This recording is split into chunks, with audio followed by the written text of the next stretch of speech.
14 नवंबर को world diabetic day यानी मधुमेह दिवस होने के कारण मेडिकल सर्विस सोसाइटी झुंझुनू की तरफ से 14 सवालात के जरिए हम इस बीमारी हमारे विशेषज्ञ मधुमेह विशेषज्ञ डॉक्टर अब्दुल हमीद चौधरी साहब से समझने के लिए कोशिश करेंगे।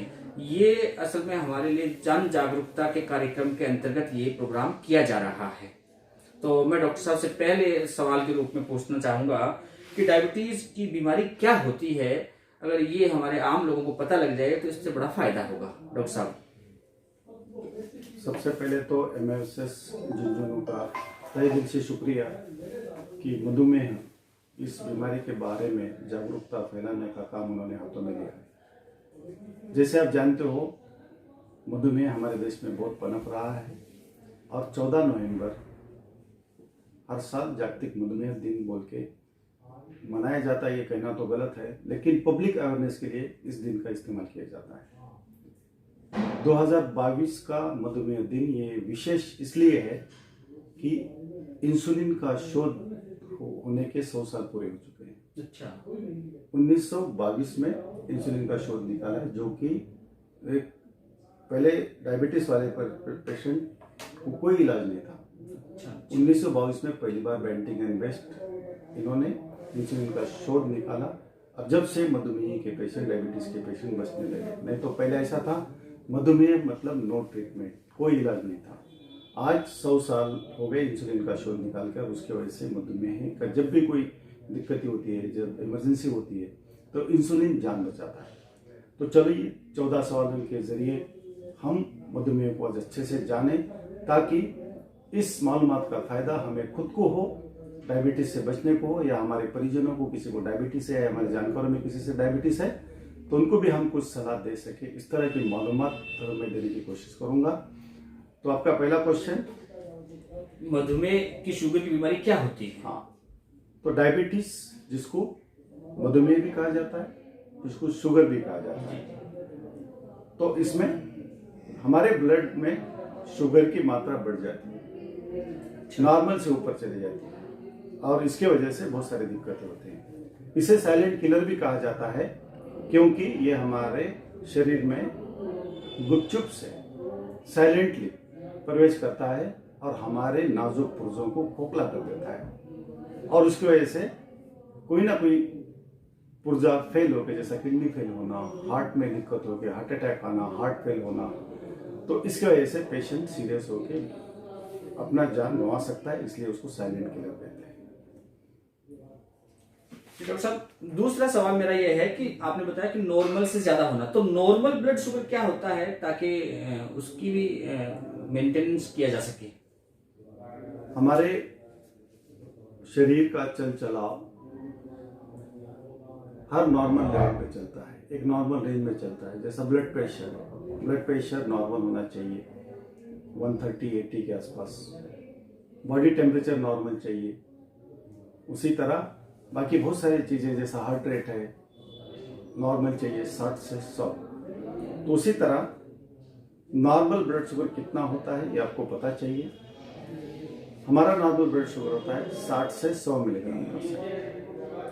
तो हमारा हार्ट रेट 60 से 100 है, उसी तरह हमारा ब्लड ग्लूकोज लेवल यानी शुगर लेवल भी 60 से 100 ही है। अब heart rate, blood sugar, body temperature, ये सब का हमारे बॉडी में एक रेंज में रेगुलेशन होता है। अगर ये डिस्टर्ब होता है, ब्लड प्रेशर ज़्यादा होना उसको हाइपरटेंशन कहते हैं, हार्ट रेट ज़्यादा होना वो भी अच्छा नहीं होता, उसे टैकीकार्डिया कहते हैं। उसी तरह शुगर जब बढ़ता है जिसम में 100 से ज़्यादा होता है, उसको डायबिटीज कहते हैं। 100 से ज्यादा हो तो डायबिटीज कहलाता है। तो तीसरा मेरा सवाल रहेगा डॉक्टर साहब, डायबिटीज में शुगर क्यों बढ़ती है, कारण क्या है इसका? तो डायबिटीज का बेसिक सभी लोगों में ये पता है कि शुगर बढ़ता है। हर आम आदमी को पता है। डायबिटीज नाम सही बीमारी का रहने के बावजूद भी शुगर बोल के कहा जाता है। जी जी। तो अब ये शुगर क्यों बढ़ते हैं ये जानना बहुत जरूरी है, ताकि हम डायबिटीज को अच्छी तरह से समझें। अब हमने देखा कि हमारे ब्लड में 60 से 100 मिलीग्राम % शुगर होती है, और हमें शुगर की बहुत सख्त जरूरत होती है। हमारा हर बॉडी की प्रक्रिया, चलना फिरना, बात करना, सांस लेना, हार्ट का चलना, फेफड़ों का चलना, आंत की हथेलियों की हलचल, मसल एक्टिविटी की हलचल, जो भी हमारे जिस्म में हो रहा है वो एटीपी की वजह से हो रहा है। एटीपी एनर्जी का एक ये है, यूनिट है या मॉलिक्यूल है, और ये इसके वजह से जैसा पेट्रोल गाड़ी में जाके वो इंजन में एनर्जी बनाता है, उसी तरह हम जो भी खाते हैं उससे एटीपी बनता है, ग्लूकोज बन के, और वो ग्लूकोज जाके पेशियों में एटीपी बनता है, और एटीपी की वजह से एनर्जी चलती है। बॉडी का सब हमारी प्रक्रिया चलती है। बॉडी का हर एंजाइम, हार्मोन काम करने के लिए, हम जो भी दवाई लेते हैं उसको काम करने के लिए भी, बहुत सारी दवाई तो चैनल पैक्ट होते हैं, वहाँ भी एटीपी के रिलेटेड वर्क चलता है। तो ये बहुत इंपॉर्टेंट है, एनर्जी सोर्स है। हम जो खाते हैं वो एटीपी बनता है। अच्छा। और ये ग्लूकोज या शुगर हमारा दुश्मन नहीं है। ये गलत मत समझना कि शुगर के वजह से डेंजर होता है। सबको ज्यादा होना गलत है, लेकिन ये बहुत जरूरी भी है। इसके बगैर जिंदगी मुमकिन नहीं है। होना भी हाँ, हर पुर्जे को, ब्रेन तो बहुत ज्यादा सेंसिटिव है, ग्लूकोज की कंटिन्यूस मात्रा ब्रेन को लगती है।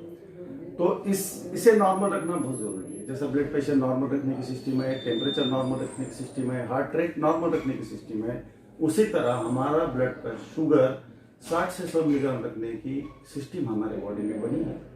नेचर ने दिया है, भगवान ने दिया है, अल्लाह ने दिया है। तो वो सिस्टम क्या है? तो उसको कहते हैं हार्मोनल बैलेंस।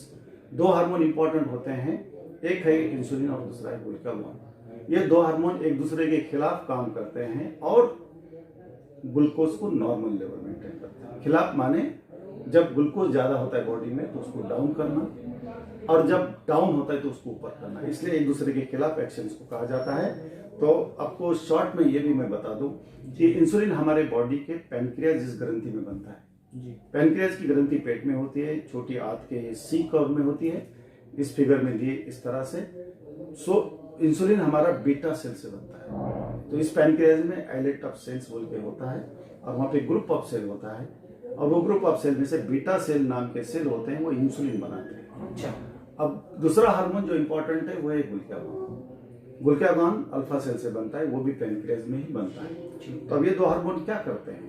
तो सबसे पहले देखो कि यहाँ पर ये पैनक्रियाज है, ये सी के छोटे आंत के इसमें ये पैनक्रियाज की ग्रंथि है। अच्छा। इसमें अगर आप उसका माइक्रोस्कोपिकली व्यू देखोगे तो इसमें अलग अलग सेल होते हैं, alpha cell, beta cell, delta cell, gamma cell. तो हमको बीटा सेल इंसुलिन देते हैं और अल्फा सेल ग्लूकागॉन देते हैं।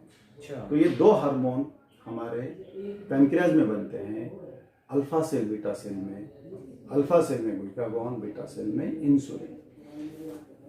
तो इनका क्या, ये कैसे एक्टिवेट होते हैं? बीटा सेल जब भी ब्लड शुगर बढ़ता है तो बीटा सेल एक्टिवेट होते हैं। अच्छा। तो बीटा सेल जब भी बड़े हुए ग्लूकोज के संपर्क में आता है तो इंसुलिन रिलीज कर देता है। तो इंसुलिन रिलीज खाना खाने के बाद बहुत ज्यादा होता है। मतलब जब जरूरत पड़ी तभी इंसुलिन का काम होगा, जब जरूरत पड़ी तब ग्लूकागॉन का काम होगा। तो ये कैसे काम करते हैं? खाना खाने के बाद हमारा शुगर बढ़ जाता है। आप कुछ भी खाओ, शुगर बनता ही है, और खाना खाने के बाद शुगर जब बढ़ता है तो ये जिम्मेदारी होती है इंसुलिन की कि उसको 100 के ऊपर ले जाने दें। अब जब हम भूखे पेट होते हैं तो ऐसा हो सकता है कि हमारा शुगर डाउन हो, तो वो नहीं जाएगा। आप रमजान में या बहुत बार कुछ लोग उपोषण को बैठते हैं, कुछ भी नहीं खाते, फिर भी फास्टिंग में रहते हैं, तो फिर भी उनका चलता है, माने वो ग्लूकागॉन चला रहा है। अच्छा। और जब ज्यादा खा रहे हो, ज्यादा शुगर खा लिया, कहीं मीठा खा लिया, तो एकदम शुगर बढ़ेगी, लेकिन इंसुलिन की जिम्मेदारी है वो शुगर न बढ़ने दे। तो जब आप खाना खाओगे, कुछ भी खाओ, इंसुलिन आता है बीटा सेल से और वो ब्लड शुगर डाउन करता है। जब आप भूखे हो, कुछ नहीं खाओगे, तो ग्लूकागॉन आता है, ग्लूकागॉन 60 के ऊपर शुगर रखता है। तो इंसुलिन अब इसमें दिए जैसे फिगर में, आप खाना खाओगे तो आपका शुगर बढ़ेगा, बीटा सेल से इंसुलिन आएगा और ये पेशियों में चला जाएगा।